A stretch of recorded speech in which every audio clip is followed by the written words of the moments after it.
In July 1954, at the Geneva Conference, it was convinced to put an end to the First Indochina War between France and the Viet Minh. At the Geneva Conference, Vietnam was split into North Vietnam and South Vietnam, due to the internal power struggle within the Vietnamese. North Vietnam was controlled by the Viet Minh under Ho Chi Minh, while South Vietnam was controlled by the Vietnamese Emperor Bao Dai. Laos and Cambodia independent became recognized, and both were listed as neutral country. The Pathet Lao also went to the Geneva Conference, but they were only seen as a Lao-resistant combat units and not a political revolutionary party, and were advised to integrate to the Royal Lao and go back to civilian life, and return the two capture province of Sam Noa and Phong Sa-Ly back to the Royal Lao government control. Beside the 5,000 French troops that's allowed to continue to be in Laos to train the Royal Lao Army, all other foreign troops must leave Laos within 4 months. French Captain Jean Sassy disbanded the Hmong Maquis force, and worked with Vang Pao on integrating the Hmong troops back into the Royal Lao Regular Force. French Captain Jean Sassy secretly continued to send weapons to the Hmong people as much as he can, before his departure in 1955. French Captain Jean Sassy. There was to be no question that I would leave my Hmong friends disarmed in the face of the Viet Minh hordes. On September 8, 1954, the Southeast Asia Treaty Organization (SEATO) was inaugurated by the United States, Britain, France, Thailand, Philippines, Pakistan, Australia, and New Zealand. The SEATO was mostly concentrated to protect Laos, Cambodia, and South Vietnam from any aggression, and warn China of foreign aggression in Southeast Asia. Before French Captain Jean Sassy departed Laos, he visited Vang Pao and Tu Bi Li Phong at the Plain of Jars before his departure. French Captain Jean Sassy. It was naturally hard for me to leave my Hmong brothers in arms. Our goodbye on the Plain of Jars was in the nature of until we meet again. They never meet each other again. On January 1, 1955, the United States opened its first operation mission USOM in Vientiane, to symbolize its replacement of France in Laos. The United States view Laos as a strategic point in the struggle between communist and anti-communist force in Indochina. The United States USMO mission was to begin supporting the Royal Lao government with military weapons, and paying 100% of the Royal Lao government economy and its military budget.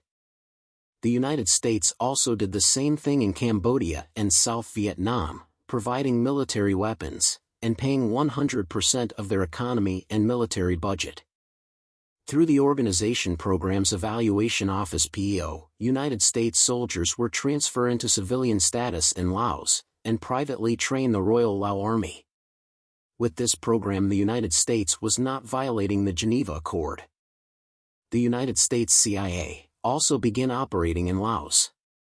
On January 3, 1955, the Royal Lao and the Pathet Lao met in a small house in Chiang Quan Town, supervised by delegates from International Control Commission.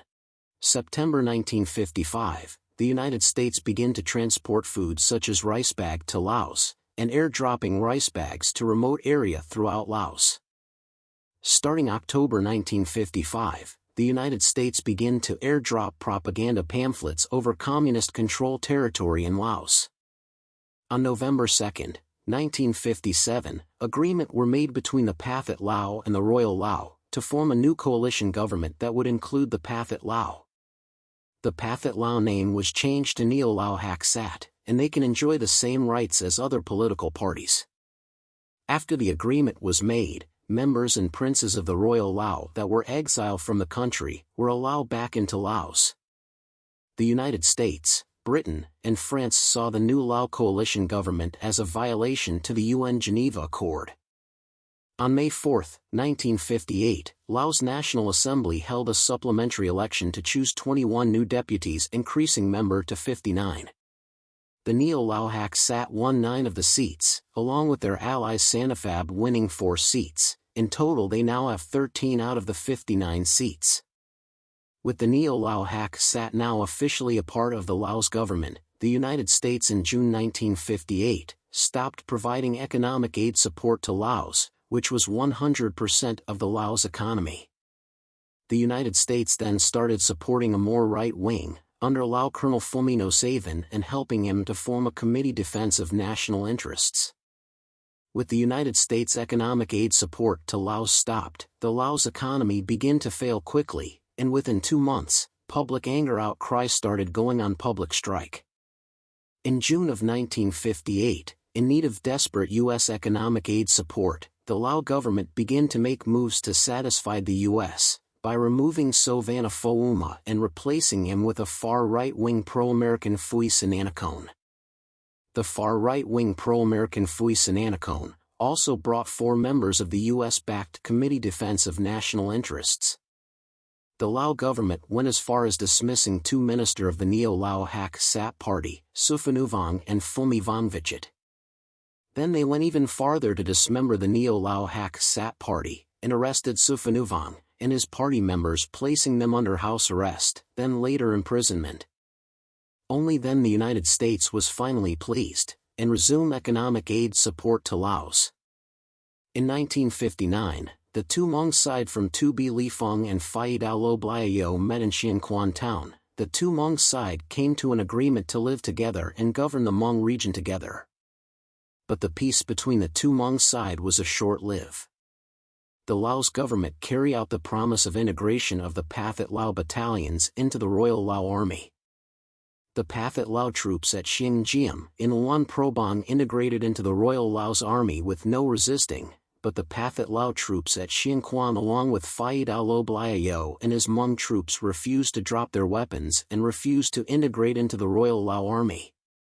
The Pathet Lao President Prince Suphanuvong is in jail by the Royal Lao government, and the Pathet Lao Army has ordered Pathet Lao troops not to follow through with the Royal Lao demand for military integration. The Pathet Lao Army took up position at the plain of Jar, and the Royal Lao Army attacked them, and the battle at the plain of Jar broke out. In response, the United States dispatched the Green Beret to support the Royal Lao Army at the plain of Jars. The Pathet Lao eventually retreated to North Vietnam. Phai Dao Lo Blayo and his Hmong troops loyal to the Pathet Lao also fled to North Vietnam. China called the fighting at the plain of Jars the start of the Laos Civil War, and they were right about it. Everyone else at that time just didn't know it yet.